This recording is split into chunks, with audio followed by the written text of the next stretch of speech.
नमस्कार दोस्तों, आपका स्वागत है आपके ही चैनल इन्फोवाला पे।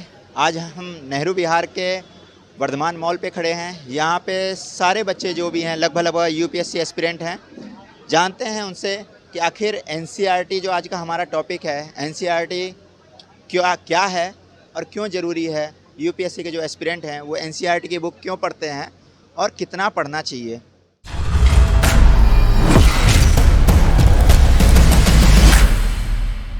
सर, आपका नाम जानेंगे, आपका नाम क्या होगा? संगम पांडे, संगम पांडे जी, आप कहाँ के रहने वाले हैं?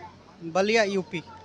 बलिया से ही एक महान क्रांतिकारी, हमारे भारत के प्रथम स्वतंत्रता संग्राम के जो क्रांतिकारी नायक थे, सबसे पहले विद्रोह करने वाले अंग्रेजों के खिलाफ, वो भी शायद मंगल पांडे भी वहीं से थे। हाँ जी, बलिया के थे। उनके गांव का नाम नगवा गांव है, एक बलिया में, वहीं के रहने वाले थे। 1857 के क्रांति में उनका प्रमुख भूमिका था। तो फ्रेंड्स, आज हम आए हैं, अचानक से भैया मिल गए हमको जो तैयारी कर रहे हैं, एस्पिरेंट हैं यहाँ पे यूपीएससी के। तो सबसे पहले तो उनकी भूमिका ये है कि वो उस क्षेत्र से आते हैं जहाँ से हमारी स्वतंत्रता की क्रांति की नींव हुई। भारत आज़ाद होने वाला था 1857 में, कुछ कारणों से नहीं हो पाया, लेकिन एक जो अलग जगह वहाँ की भूमि से हैं। इनसे जानते हैं कि एनसीईआरटी की जो बुक ये पढ़ते हैं कि नहीं पढ़ते। सर, आप एनसीईआरटी बुक पढ़ते हैं? बिल्कुल पढ़ते हैं। एनसीईआरटी मतलब है क्या, कुछ उसके बारे में बताइए। हम तो थोड़ा बहुत जानते हैं, आपके व्यू से मैं जानना चाहूँगा एनसीईआरटी क्या है। एनसीईआरटी जो है, अगर आप यूपीएससी की प्रिपरेशन कर रहे हो, हाँ। तो नए लोगों के लिए जो आपका बेसिक चीज़ें हैं काफ़ी कवर करता है। बेसिक में क्या क्या बेसिक हो सकता है? जैसे आपकी कोई मतलब ज्योग्राफी का आप ले लीजिए, हाँ। तो 6 से लेकर 12 तक। मतलब ज्योग्राफी हो गया, साइंस हो गया, साइंस हो गया, और हिस्ट्री हो गया, गया, फिर से पॉलिटी की बुक हो गई। पॉलिटी, ये सारा जो है सभी कुछ एनसीईआरटी में कवर होता है। कवर होता है, क्योंकि यूपीएससी का जो रेफरेंस बुक होती है जी। वो डायरेक्ट क्वेश्चन यहीं से बनाते हैं। और गवर्नमेंट की जो रेफरेंस बुकें हैं एनसीईआरटी है, इसलिए एनसीईआरटी पढ़ना बहुत ज़रूरी है। एनसीईआरटी पढ़ना जरूरी, क्या ये सफिशियंट है एनसीईआरटी की बुक? अगर आप यूपीएससी की तैयारी कर रहे हैं तो क्या इससे पढ़ के ही कुछ लोग निकाल सकते हैं या सारे लोग निकाल सकते हैं?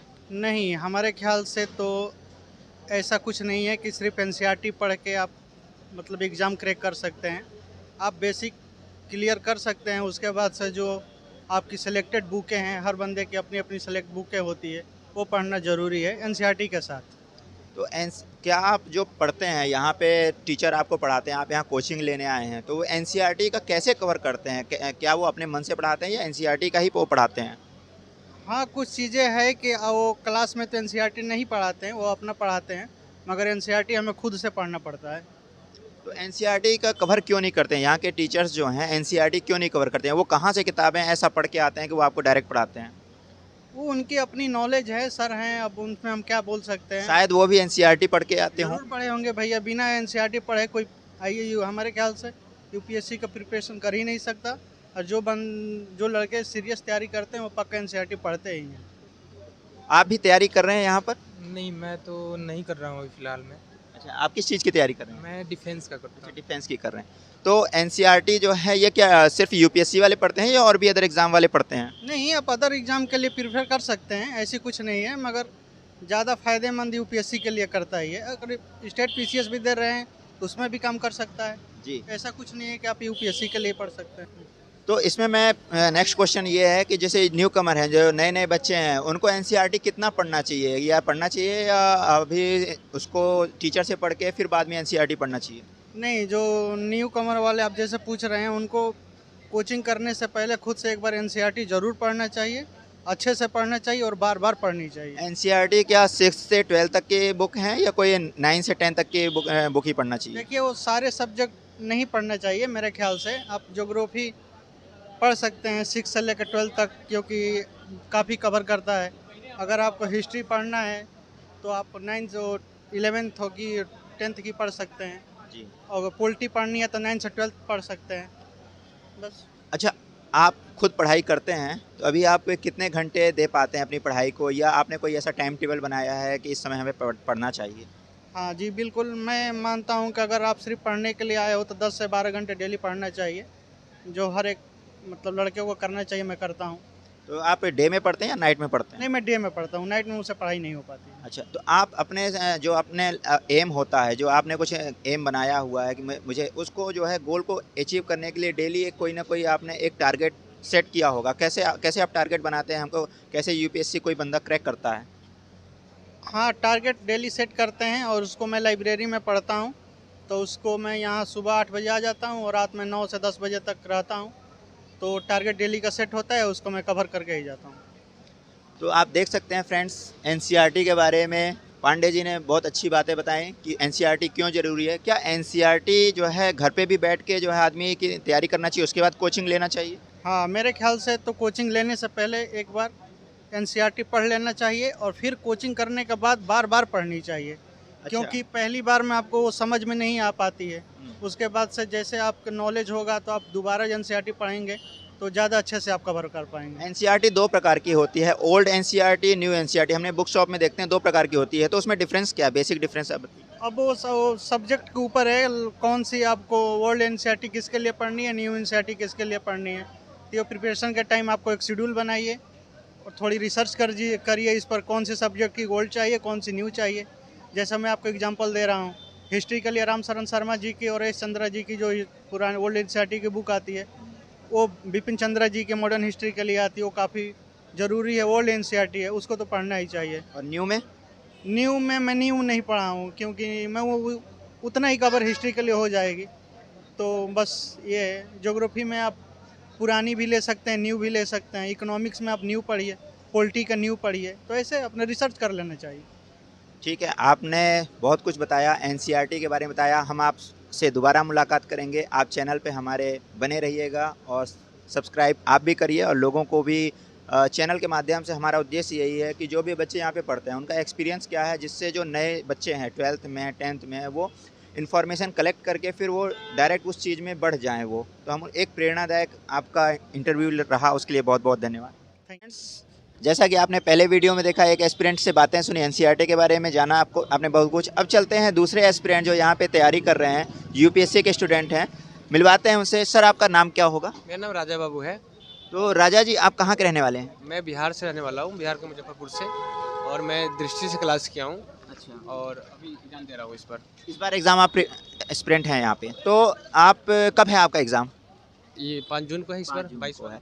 तो सर, मैं ये जानना चाहूँगा, जैसे हमारा टॉपिक है आज का कि एनसीईआरटी जो है लोग क्यों पढ़ते हैं, क्या पढ़ना ज़रूरी है? देखिए, यूपीएससी का जो सिलेबस है, इतना बड़ा सिलेबस है कि अगर आप एनसीईआरटी को नहीं फॉलो करेंगे तो क्या फॉलो करेंगे आप? उस सिलेबस को कवर करने के लिए एनसीईआरटी इनफ नहीं है, लेकिन बेसिक और पर्याप्त जरूर है। उसके अलावे आपको बहुत सारे मटेरियल फॉलो कर सकते हैं, लेकिन बेसिक जो कंसेप्ट है मेंस लिखने के लिए या कोई शब्द का चयन, बेसिकली हम लोग हिंदी मीडियम से आते हैं, तो हिंदी मीडियम के लिए मटेरियल जो है, जो भी है, उसमें जो मेंस लिखना होगा तो जो शब्द चाहिए आपको वो कहाँ से मिलेगा? वो कीवर्ड नहीं मिल पाएगा आपको कहीं जगह और जगह। और कीवर्ड और उसका भाषा का जो, चूँकि एनसीईआरटी बनाने वाले लिखने वाले लोग हैं वो ऐसे लोग हैं जो ऑलरेडी इस चीज़ से बाहर आगे निकल चुके हैं। वो लोगों ने मिलकर ये किताब लिखा है। उसमें से भाषा का कोई भी, चाहे सोशल इशू हो, चाहे कोई भी टॉपिक हो, जो बाहर से किताब से पढ़ते हैं हम लोग अलग किताबों से, तो बच्चा कन्फ्यूज हो जाता है। आता तो सब कुछ आ जाता है लगभग पीटी भाषा शैली बहुत महत्वपूर्ण है। वो बहुत महत्वपूर्ण है, वो एनसीईआरटी से मिलेगा आपको। और रहा बात कुछ चीज़ें, जैसे कि आपको पीटी निकालना है तो क्या पढ़ना है, तो उसके लिए स्पेशल चीज़ें अलग है। जैसे मॉडर्न पढ़ना है तो स्पेक्ट्रम पढ़ेंगे, क्योंकि वहाँ एक जगह लिखा हुआ है। और एनसीईआरटी पढ़ेंगे तो 6th क्लास से लेकर 12th क्लास तक सिलेबस देखेंगे अगर हम, तो कोई भी टॉपिक है रिपीट नहीं किया गया है। अगर आप 6th क्लास छोड़ दिए हैं तो 7th क्लास में आप नहीं पकड़ पाएंगे, नेक्स्ट हो जाएगा 7th, फिर नेक्स्ट लेवल हो जाएगा। नेक्स्ट लेवल हो जाएगा। तो सोचता है लोग क्या कि अगर 6 साल का बुक पढ़ने से अच्छा है कोई एक बुक मार्केट से ले लेते हैं। उस चक्कर में बच्चा उस तरह से डेवलप नहीं कर पाता उसका आईक्यू। क्वेश्चन जानेंगे कि एनसीईआरटी जो है पर्याप्त है, इनफ है क्या? पर्याप्त नहीं है, लेकिन हाँ ये जरूरी, ये इम्पोर्टेंट जरूर है। बिना एनसीईआरटी के सिलेक्शन तो असंभव टाइप का लग रहा है, अब तो बिल्कुल असंभव लग रहा है। किसी कोचिंग का मटेरियल फॉलो कर लीजिए या किसी कोचिंग को फॉलो कर लीजिए। तो इस बार का तो हम पीटी दिए हैं तो हमको समझ में आ गया कि वो पर्याप्त नहीं है। अब कि आप जो पढ़ रहे हैं उससे तो नहीं आने वाला है, ये तो श्योर है। जो मैगजीन में लिखा हुआ क्वेश्चन तो नहीं आता है। तो अब ये पता चलता है कि जो मैगजीन में है उससे नहीं आएगा, उसके अलावे आएगा। तो आप एनसीईआरटी फॉलो करिए, स्टडी क्वेश्चन को अच्छा रखिए, ताकि आपका मतलब बेसिक कॉन्सेप्ट अगर क्लियर है तो क्वेश्चन कहीं से भी आए हम उसको सॉल्व कर सकते हैं। आपको अप्रोच पता रहेगा तो आप सॉल्व कर लीजिएगा। लेकिन अगर आप इधर उधर भटकिएगा तो वही हो रहा है जो हिंदी मीडियम पहले चल रहा है। तो आप यहाँ भी देखेंगे इंग्लिश मीडियम के लोग ज़्यादा सिलेक्शन में आते हैं, हिंदी मीडियम के लोग सिलेक्शन में कम आते हैं। उसका कारण एनसीईआरटी है क्योंकि मैं देखता हूँ इंग्लिश मीडियम में भी एनसीईआरटी ज़्यादा कवर करते हैं, जबकि हिंदी मीडियम वाले एनसीईआरटी को इग्नोर करते हैं, ऐसा भी देखा गया है। जी जी। मैं बेसिकली हम दिल्ली में पढ़ते हैं, लेकिन हम रहते हैं उधर करोल बाग साइड। तो वहाँ उन लोगों से पढ़ते हुए हम ये सीखे हैं कि अच्छा, आप करोल बाग में स्टडी करते हैं या रहते हैं? वहाँ रहते हैं, लेकिन मेरा हिंदी मीडियम है। अच्छा। तो दिल्ली से क्लास की है। तो यहाँ देखते हैं कि यहाँ मटेरियल आपके पास ज़्यादा है, हाँ। और जितना पढ़ना चाहिए उससे ज़्यादा मटेरियल आपके पास है। इसलिए बच्चा इस समुद्र में कूद गया है, समुद्र से किनारे लाने के लिए कोई तैयार नहीं है। और वहाँ के बच्चे को पहले से पता है कि हमको अपना रिसोर्स को कम रखना है, रिसोर्स को कम रखना है। तो एनसीईआरटी सेलेक्टेड रिसोर्स रखना है। सेलेक्टेड पढ़ते हैं, वो कम हम लोग से कम पढ़ते हैं। इतना जरूर है, वो अच्छे स्मार्ट तरीके से पढ़ते हैं, लेकिन हम लोग से जितना मटेरियल पढ़ते हैं, इधर उधर भटकते रहते हैं, उससे कम पढ़ते हैं वो। और उनका प्रैक्टिस करते रहते हैं, क्वेश्चन प्रैक्टिस कर रहे हैं, टेस्ट दे रहे हैं, तो इसी ये उनके काम आ जाती है। प्लस उनका एक्सपोजर भी अच्छा है पहले से ना, पहले से अच्छे स्कूल से पढ़े हैं तो उनका एक्सपोजर अच्छा है। तो चूंकि यूपीएससी अभी 2 साल की तैयारी से तो निकल नहीं रहा किसी का, बचपन से जो पढ़ते आ रहे हैं वो सब चीज़ माइंड में कहीं ना कहीं चलते रहता है। क्वेश्चन आया उस समय क्या क्लिक करेगा आपको पता नहीं। पीटी में तो खास कर यही चल रहा है अभी, कौन पढ़ रहा था कि ये चीज़ कहाँ लिखी हुई है, कहाँ, हर चीज़ तो पढ़ नहीं सकता। तो उस समय जो आपको लगता है वो पूरा 10 साल 15 साल का जो पढ़ाई है आपका, वो काम आता है। वो जनरली एनसीईआरटी ही है जो बच्चे को दिमाग में बचपन से ही बैठा होता है। तो जिसको पहले से नहीं बैठा हुआ है उसको अभी बैठाना पड़ेगा, नहीं तो फिर आप तो रटते रहिए, फिर निकलते रहिए तो पीछे से। आप ओल्ड एनसीईआरटी और न्यू एनसीईआरटी में क्या डिफरेंस समझते हैं? हम अब तो देखिए, अब कोई भी क्वेश्चन आ रहा है तो फैक्ट ज़्यादा नहीं आ रहा है, ज़्यादा उस तरह का फैक्ट नहीं पूछा जा रहा है। क्योंकि 2005 का जो सिलेबस चेंज हुआ था एनसीईआरटी में, तो सरकार जब कह रही है कि हम सिलेबस बदल दिए हैं, तो आप क्यों पीछे भाग रहे हैं? उससे पीछे वो कोचिंग वाले लोग ओल्ड पीछे करके बच्चे को और कन्फ्यूज कर देते हैं कि ओल्ड वाला पढ़ लो, फिर नया वाला पढ़ लो, ओल्ड वाला। भाई ये कोई पढ़ लो, हमको तो लगता है कोई एक पढ़ लो, पर्याप्त है। तो आपने एनसीईआरटी के बारे में बताया, एनसीईआरटी क्यों पढ़ना चाहिए, क्या सभी आपने जो पैरामीटर्स लिए वो आपने बताया, लेकिन एनसीईआरटी जो है एनसीईआरटी और अदर्स बुक में क्या रेशियो आप मानते हैं, कितना रेशियो रखना चाहिए? मुझे तो लगता है पूरा सिलेबस तैयार करने के लिए एनसीईआरटी पर्याप्त है, सिलेबस तैयार करने के लिए। लेकिन उसमें अब रहता है कि आपको कुछ चीज़ें फैक्ट ज़्यादा इंक्लूड करना है, तो आप आ सकते हैं किसी और बुक्स में आ सकते हैं। और कुछ चीज़ें कम है तो उसको ऐड कर सकते हैं, जैसे इन्वायरमेंट वगैरह पढ़ना है तो बाहर से कुछ बुक ले सकते हैं, रेफरेंस ले सकते हैं। पीटी के लिए कुछ अलग चीज़ पढ़ सकते हैं, मॉडर्न कहीं एक जगह पढ़ना है तो स्पेक्ट्रम पढ़ सकते हैं। आप कौन कौन सी बुक्स पढ़ते हैं? आप आईएएस की तैयारी कर रहे हैं, कौन कौन सी आपकी फेवरेट बुक्स हैं जिनको आप हमेशा देखते हैं? जब हम शुरू में जब आए थे तो हमको, मेरा पास भी एक्सपोजर कम था, तो हम जो क्लास में टीचर बताए, class notes, magazine, quick book, ये वो, इसमें फैल के रह गए। फिर हम योजना कुरुक्षेत्र में सब चीज़ यही चीज़ लग रहा है कि अब लास्ट जब महीने का लास्ट दिन होता है, 1 महीना होता है, उस समय ऐसा समुद्र में रहते हैं कि फिर दम घुटने लगता है। फिर क्या कुछ करें क्या ना करें? क्या करें क्या नहीं करें, इस समस्या से उस समय तो हम 1-2 बार देख चुके हैं। अब हम समझ गए कि नहीं भैया, अब कुछ चीज़ों हटाना पड़ेगा हमको। क्या नहीं पढ़ना ही पता है अब हमको, अब क्या पढ़ना है ये अभी खोज रहे हैं, लेकिन क्या नहीं पढ़ना है पक्का पता चल गया है। ये तो वैसे समय बचाने का एक अच्छा तरीका है कि आप कम समय में अगर आप बार बार अच्छी चीज़ों को जो आ सकती हैं वही अगर रिवाइज करते हैं तो आपके दिमाग में वो ज़्यादा क्लिक करती हैं। जी, क्योंकि वहाँ हम बच्चे देखते हैं जो मेरे साथ रहते हैं, मेरे साथ कॉलेज में पढ़ाई की है, वो हमसे भी ऐसा नहीं है कि कुछ ज़्यादा मेहनत कर रहे हैं, लेकिन उनका पढ़ने का तरीका अलग है, उनका नोट्स अलग कम है।